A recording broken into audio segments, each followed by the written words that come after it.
ಅವ್ರು ಯಾಕೆ ಕರೆಸ್ತೀವಿ?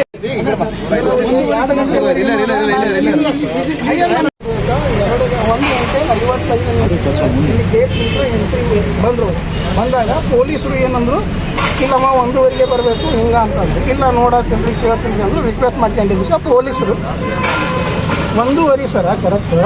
But examination start ಆಗೋದು 2 ಗಂಟೆವರೆಗಿನ ಟೈಮಿಂಗ್ ಅದ ಅಂತಂದು ಇನ್ಸ್ಟ್ರಕ್ಷನ್ ನಿನ್ನೆ ಟಿ ವಿನಲ್ಲಿ ಕೂಡ ಹೇಳಿದ್ದಾರೆ ಸರ್. ನಿನ್ನೆ ಟಿ ವಿನಲ್ಲಿ ಕೂಡ ಹೇಳಿದ್ದಾರೆ. ನಿನ್ನೆ ಟಿ ವಿನಲ್ಲಿ ನಾವು ಕೇಳಿದ್ದೀವಿ. ಆಮೇಲೆ ಇದರ ಹಿಂದೆ ಇನ್ಸ್ಟ್ರಕ್ಷನ್ ಅದ ನೋಡಿ sir, important instruction for the candidates ಅಂತಂದು ಏನೈತಲ್ಲ ಸರ್, ಅದ್ರಾಗ ಒಂದು ನೋಟ್ ಐತೆ ನೋಡಿರಿ ಸರ್ ಪ್ಲೀಸ್. ಯಾಕಂದ್ರೆ ಇದು ನಾವು ನಮ್ಮ ವಿದ್ಯಾರ್ಥಿಗಳು ನಮ್ಮ ಮಕ್ಕಳೆಲ್ಲ ನಮ್ಗೆ ಇದಲ್ಲ ಏನಲ್ಲ, ಒಂದು ವಿದ್ಯಾರ್ಥಿ ಜೀವನದ 2 ಗಂಟೆವರೆಗೂ ಪರ್ಮಿಷನ್ ಕೊಡ್ಬೇಕಂತ ನಿನ್ನೆ ನ್ಯಾಟ್ ಮೇಲನ್ನು ಅಪ್ಲೈ ಮಾಡಿ ಹೇಳಿದ್ದಾರೆ. ಮತ್ತು ಇಲ್ಲಿ ಈ ರೀತಿ ಮಾಡಕತ್ತಿದ್ರೆ ಹೆಂಗೆ ಸರ್? ಆಮೇಲೆ 2 ಗಂಟೆಗೆ ಬಂದರೆ ನಾವು ಕೇಳಲ್ಲ ಸರ್.